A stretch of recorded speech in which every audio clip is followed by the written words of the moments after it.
Hello, this is Amanda Crotty. I wanted to make a quick progress video to show where we are right now in our project. We currently have all our branches are completed. Our dev and main are matching. You can see this here with dev is not behind or ahead of main. So with that, let's do our quick little demo. Um, you should be able to clone the repo and pull main, and our documentation will hopefully walk you through how to do this. Ideally, you would use Visual Studio Code, and the prerequisites are all listed here. Anything else that the program requires will be downloaded with the program batch files. So what you're going to do is clone the repo, open VS Code, open the project folder, and then you'll just simply run and debug. And I'll show that.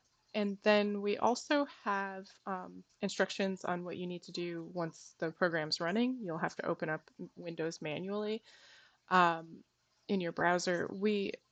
By the end of this, the application should just launch automatically, and nobody should have to put in their URLs. And then we also have instructions on how to run our Python tests for the backend part of this program. And hopefully we'll be having working front-end tests as well. So let's go ahead and get started on the actual. So we open VS Code. My project's already loaded, but you're going to click Open Folder and make sure that you have the correct folder, TitanHelp Mighty Python selected. Select that folder. So I have an extension installed for SQLite, and what that does is you'll just you'll hold Control Shift P, type Open Database, and then you should see the backend TitanHelp DB. Select that, and down here you will be able to see our database and the schema.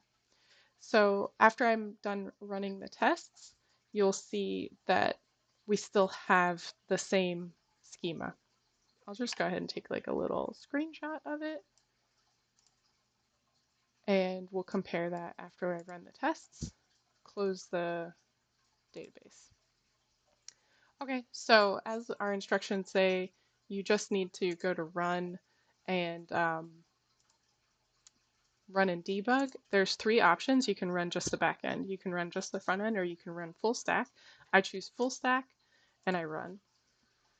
We see there's Python giving a warning that there's not a virtual environment. That's okay.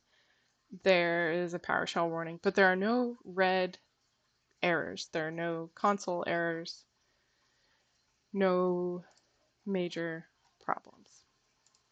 Okay, so then now we can open the app. Like I said, with a new browser, you're going to follow the instructions on the how to run. Type in the address for the front end.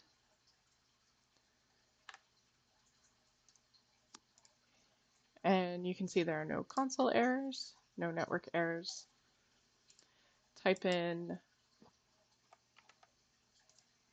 the backend address, and you'll see our pretty empty backend. And like I said, the goal is that by the end of the project, the UI will just pop up for the user and you can play with it.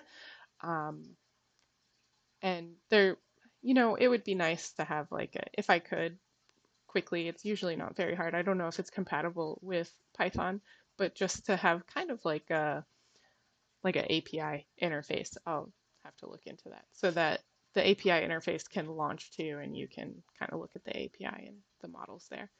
So I'm going to close these. That doesn't close the program. We have to manually end the program. Okay. Now we can see there are no changes that happened when we did any of that. So there's no change in the database. Now let's go ahead and run the tests. So what you're going to do is go to where you have this on your computer.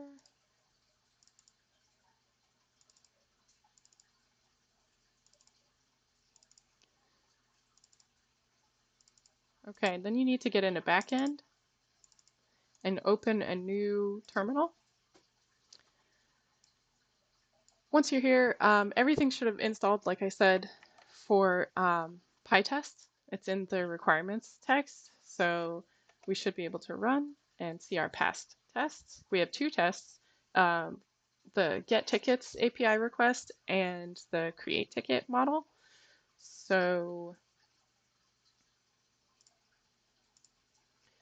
the tests, this this test passed, and this create ticket test also passed. And then, like I said, I want to check that the database wasn't altered. We can already see that under change control, but just to confirm, open the database backend, and then it is under File Explorer and our database, and then let's just, there's no change in the change log, so they look exactly the same. This is what we want because our confidence test file, that is the file that's going to call all of our tests. And so we made sure that the database, there's like a temp database that's initialized and all of our tests run against that, and it doesn't alter our actual database. So in the future, when you're developing new things, if you create a test and then later on you run the app without, like you ran your test and then you run the app separately, if you see your test data in there, that means whatever you did touched the actual live database. So yeah, next up is messing with that interface and getting all those CRUD operations operating. Thank you.